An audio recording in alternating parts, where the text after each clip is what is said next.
Okay, so let me tell you a story. It's about a silent film star you've probably never even heard of.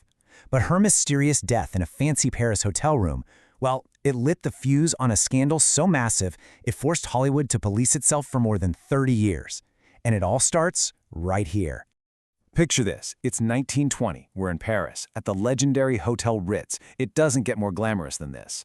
A rising silent film starlet, Olive Thomas, is there with her husband, Jack Pickford. Now, Jack's a big deal too. His sister is Mary Pickford, literally the most famous woman in the world. They're calling this a second honeymoon, but really, their marriage is falling apart. This whole trip is a last-ditch effort to try and fix things. But just a few days into this glamorous getaway, it all ends in absolute tragedy. Olive is dead, she's only 25 years old, and this is what her husband tells the press. Her death is a ghastly mistake.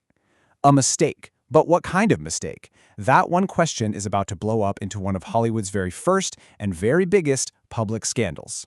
To really get how this all spiraled out of control, we have to go back to that hotel room. It's 3 a.m., and right away, there are two completely different stories about what happened. I mean, just look at the difference here. On one side, you have the official story from Jack Pickford. He says Olive was tired, maybe a little drunk, and she couldn't read the French label on a bottle in the dark bathroom. She thought it was water or medicine. A tragic accident. But on the other side, the tabloids went absolutely insane with theories.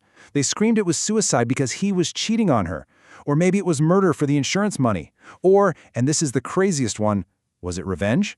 Had he given her syphilis and this was how she got back at him? The headlines were just lurid, talking about champagne and cocaine orgies. So what was actually in that bottle? This is the key. It was mercury bichloride. It's an incredibly toxic poison, and back in the 1920s, it was used as this really primitive, pretty nasty topical treatment for the sores caused by syphilis. It was Jack Pickford's prescription. So whether she took it by accident or on purpose, this poison not only killed Olive Thomas, it exposed this really dark secret at the very center of their seemingly perfect, glamorous lives. And this is where the story gets so much bigger. Olive's death wasn't just a personal tragedy. For a public that was already pretty suspicious of Hollywood, this was Exhibit A in the case against the entire movie industry. All of a sudden, powerful religious groups and moral reformers had the ammunition they'd been waiting for. They could point to Olive's death and say, see, this is what Hollywood is really like. It stopped being about one actress and started being about an entire industry that, in their eyes, was poisoning the values of America. And you could see why people got so upset, because it wasn't just this one thing. Olive's death was like the first domino to fall. The very next year, the huge comedian Fatty Arbuckle is on trial for manslaughter. The year after that, a famous director is murdered, and it's still unsolved today. Then, another big star dies from a morphine addiction. It was just bam, bam, bam, one scandal after another. The outrage went all the way to Washington, D.C. This wasn't just angry letters anymore. By 1922, a U.S. senator was calling for an official government investigation, using these words to describe the movie industry. The threat was now very, very real: federal censorship. So, why was Hollywood so completely terrified of the government stepping in? Well, it turns out the entire movie industry was hiding this giant legal vulnerability. Legally speaking, they had zero protection. And here's why. A few years earlier, in 1915, this Supreme Court case, Mutual v. Ohio, made a huge ruling. The court basically said that movies are a business, pure and simple. They are a product made for profit like shoes or cars. They are not art, and they are not part of the press. And what that meant was that movies had absolutely no First Amendment protection, no freedom of speech. The result was total chaos. Since there was no federal protection, every state, every city could set up its own little censorship board with its own rules. A scene that was perfectly fine in New York could get your whole movie banned in Ohio. For the studios, it was an absolute nightmare, trying to release a film while juggling dozens of different rule books. So with the religious groups calling for boycotts and the government breathing down their necks, the studio bosses knew they were backed into a corner. They had to do something drastic. They decided, okay, we're going to clean up our own house before somebody else does it for us. And this didn't just happen overnight. You can see the steps here. First, in 22, they create a big trade group called the MPPDA and hire a respectable guy named Will Hayes to be their public face. Then, they try this kind of simple list of don'ts and be carefuls. Well, nobody really followed it. So in 1930, they get serious. They bring in a Jesuit priest to write a very strict, very moralistic set of rules. And finally, in 1934, they hire a guy named Joseph Breen, who was famously tough to enforce that code with an iron fist.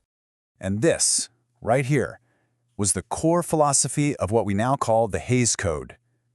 This is its very first general principle. It wasn't just about what you couldn't show, it was about making sure the audience always, without fail, rooted for the good guys. You could have evil in a movie, sure, but it had to lose. It had to be punished. And when you look at the specific rules, wow, they are just wild. The code flat out banned any relationships between people of different races. You couldn't make fun of a priest. You couldn't even show childbirth. And, in a direct echo of the scandal that started it all, any mention of venereal diseases was forbidden. And of course, the big one. If a character committed adultery, they had to pay for it by the end of the movie. No exceptions. So for the next 30-plus years, this code controlled literally everything you saw on a movie screen in America. But of course, nothing lasts forever. After World War II, you could really feel things starting to change. The culture was shifting. You had TV popping up as a competitor right in people's living rooms. And you had all these bold foreign films from Europe starting to play in American theaters. Films that never had to follow these rules, and they showed audiences a completely different way of telling stories. But then came the final legal nail in the coffin. In 1952, a case over an Italian film that was banned for being sacrilegious made it all the way to the Supreme Court. And in what's known as the Miracle Decision, the court did a complete 180-degree on its 1915 ruling. They declared that yes, movies are a form of artistic expression and they are protected by the First Amendment. Once the legal foundation was gone, the code just started to crumble.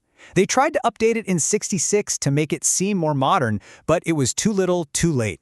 By 1968, the studios just gave up on it entirely, and they replaced it with the system we all know today, the voluntary MPAA ratings, G, PG, R, and so on. But here is the craziest part of this whole story. That old office, the PCA, the one that enforced the Hays Code with an iron fist, it didn't just vanish, it just changed its name. It was rebranded as the Motion Picture Association of America, the MPAA, the very same organization that puts those ratings on the movies you go see right now. So yeah, the code itself is long gone. The strict rules are history, but the institution that created and enforced it is still here, just in a different form. And it makes you wonder, doesn't it? How much of that moral panic, which all started with a forgotten starlet's tragic death a century ago, is still quietly shaping the stories we get to see today?